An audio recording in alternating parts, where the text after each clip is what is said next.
ইয়া ইলাহি চাইব যখন তোমার কাছে নেক দোয়া, পবিত্র মুখে রব্বানারি আস্থবানের সঙ্গ চাই। আলহামদুলিল্লাহি রাব্বিল আলামিন ওয়াসসালাতু ওয়াসসালামু আলা সাইয়্যিদিল মুরসালিন আম্মা বা'দ ফাআউযু বিল্লাহি মিনাশ শাইতানির রাজীম বিসমিল্লাহির রহমানির রহিম আল্লাহুম্মা জাআলহুম রুফাকাই ফিল জান্নাহ। হে আল্লাহ, এদের সবাইকে জান্নাতে আমার সহচর বানিয়ে দাও। দর্শকবৃন্দ, এই স্মরণীয় দোয়া আমাদের প্রিয় নবী সাল্লাল্লাহু আলাইহি ওয়াসাল্লাম আল্লাহ তাআলার কাছে করেছিলেন। এটা বলুন দর্শক শ্রোতা, এমন কোন মুসলমান আছে যে এটা চায় না সে জান্নাতে রসুলের প্রতিবেশী হবে? আর এটাই প্রত্যেক মুসলমানের ঈমানের দাবি। কিন্তু ওই ব্যক্তির সৌভাগ্যের ব্যাপারে কি বলবো, যার জন্য আমার এবং আপনার প্রিয় নবী সাল্লাল্লাহু আলাইহি ওয়াসাল্লাম স্বয়ং এই দোয়া করেছেন। এইমাত্র আমি যে দোয়াটি পড়েছি তা স্বয়ং হুজুর সাল্লাল্লাহু আলাইহি ওয়াসাল্লাম করেছিলেন, এবং যেই ফ্যামিলির জন্য করেছিলেন তা উম্মে আম্মারা রাদিয়াল্লাহু তাআলা আনহার ফ্যামিলি ছিল। আসুন এখন আপনাদেরকে সম্পূর্ণ ঘটনাটি শোনাবো। ঘটনা কিছুটা এরকম: উহুদ যুদ্ধ চলাকালীন হযরত উম্মে আম্মারা রাদিয়াল্লাহু তাআলা আনহা তার স্বামী হযরত যায়েদ বিন আসিম এবং তার দুই ছেলে হযরত আম্মারা এবং হযরত আব্দুল্লাহ রাদিয়াল্লাহু তাআলা আনহুমকে সাথে নিয়ে উহুদ যুদ্ধে ঝাঁপিয়ে পড়ল।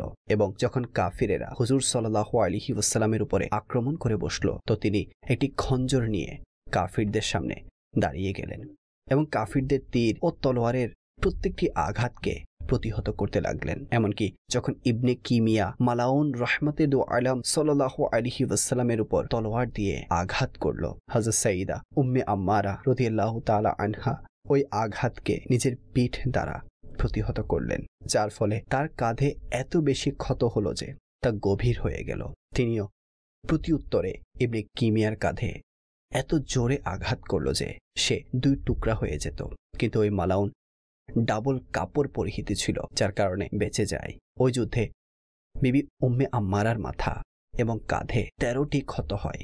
হযরত বিবি উম্মে আম্মারার ছেলে হযরত আব্দুল্লাহর বয়ান হচ্ছে যে আমাকে এক কাফির উহুদের ময়দানে আঘাত করেছিল এবং আমার ক্ষত স্থান থেকে রক্ত বন্ধ হচ্ছিল না। আমার মা হযরত উম্মে আম্মারা তৎক্ষণাৎ কাপড় ছিঁড়ে ক্ষত স্থানে বেঁধে দিল এবং বলল, বৎস, ওঠো আর দাঁড়িয়ে যাও এবং যুদ্ধে ঝাঁপিয়ে পড়ো।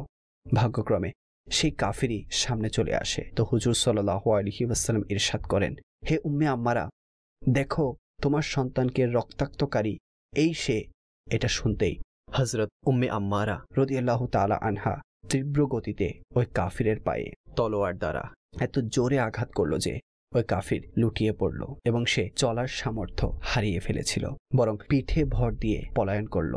এই দৃশ্য দেখে রাসূলুল্লাহ সাল্লাল্লাহু তাআলা আলাইহি ওয়াসাল্লাম মুচকি হাসলেন এবং ইরশাদ করলেন, হে উম্মে আম্মারা, তুমি খোদার শুকরিয়া আদায় করো, কেননা সে তোমাকে এত শক্তি ও হিম্মত দান করেছে আর তুমি আল্লাহর রাস্তায় জিহাদ করেছ। হযরত উম্মে আম্মারা বলল, ইয়া রাসূলুল্লাহ সাল্লাল্লাহু তাআলা আলাইহি ওয়াসাল্লাম, আপনি দোয়া করুন যেন আল্লাহ আযজা ওয়া জাল আমাদেরকে জান্নাতে আপনার খিদমত করার সৌভাগ্য দান করেন। ওই সময় তিনি তার জন্য, তার স্বামী, তার ছেলেদের জন্য এবং এই মকবুল দোয়া করেন, আল্লাহুম্মা জাআলহুম রুফাকাই ফিল জান্নাহ। হে আল্লাহ, এদের সবাইকে জান্নাতে আমার সহচর বানিয়ে দাও। হযরত বিবি উম্মে আম্মারা রাদিয়াল্লাহু তাআলা আনহা সারা জীবন জনসম্মুখে এটা বলতে থাকেন যে রাসূলুল্লাহ সাল্লাল্লাহু আলাইহি ওয়াসাল্লামের এই দোয়ার পরে দুনিয়াতে বড় থেকে বড় মুসিবত যদি আমার উপর চলে আসে তো আমি এর কোনো পরোয়া করি না।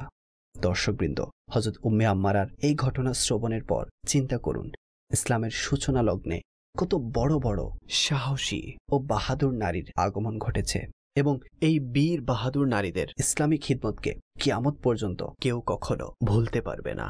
তাদের বক্ষে পাহাড়ি পাথরের চেয়েও অনেক মজবুত ও দৃঢ় হৃদয় ছিল, যার মাঝে ইসলামের উত্তপ্ত রশ্মি ও মুহাব্বতে রাসূল সাল্লাল্লাহু আলাইহি ওয়াসাল্লামের এমন উদ্দীপনায় ভরপুর ছিল যে কাফিরদের বড় বড় সৈন্যদল তাদের দৃষ্টিতে মশা ও মাছির বাচ্চার নেই দেখাতো এবং তাদের অন্তরে ধৈর্যের এমন সমুদ্র ছিল যে এর ঝড় তুফানে বড় বড় বিপদের পাহাড় টুকরো টুকরো হয়ে অর্থাৎ ভেঙে খণ্ড খণ্ড হয়ে যেত। কিন্তু আফসোস, আজকালকার মুসলমান নারীদের অন্তরে মুহাব্বতে রাসূল সাল্লাল্লাহু আলাইহি ওয়াসাল্লামের আলো কিছুটা এমনভাবে হ্রাস পেয়ে গেছে যে ইসলামের দীপ্তময় ইমানি জজবা, মুহাব্বতে রাসূল সাল্লাল্লাহু আলাইহি ওয়াসাল্লামের আনন্দ, আল্লাহ তাআলার রাস্তায় কুরবানি দেওয়ার প্রফুল্লতা সবকিছুই অতীত হয়ে গেছে এবং দুনিয়ার মুহাব্বত ও জীবনের চাহিদাসমূহ মন ও মস্তিষ্কে ভয় ও ভীরুতার এমন অন্ধকারে ঠেলে দিয়েছে যে কাফিরদের মোকাবেলায় প্রতিটা মুসলমান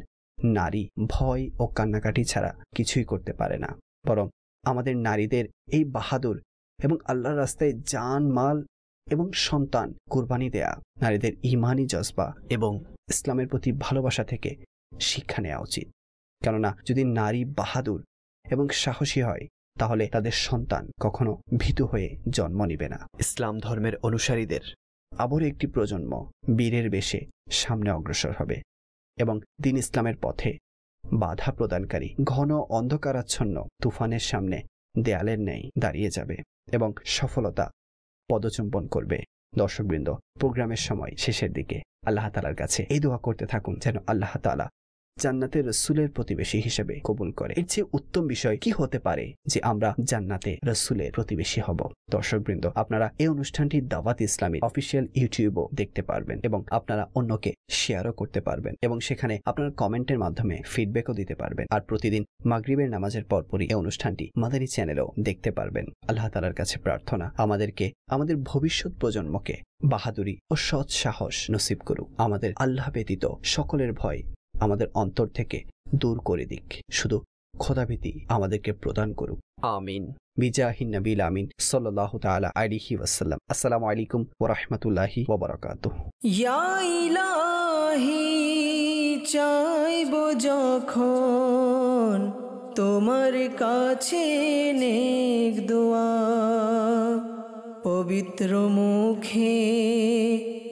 রব্বানারি আস্থবানের সঙ্গ চাই।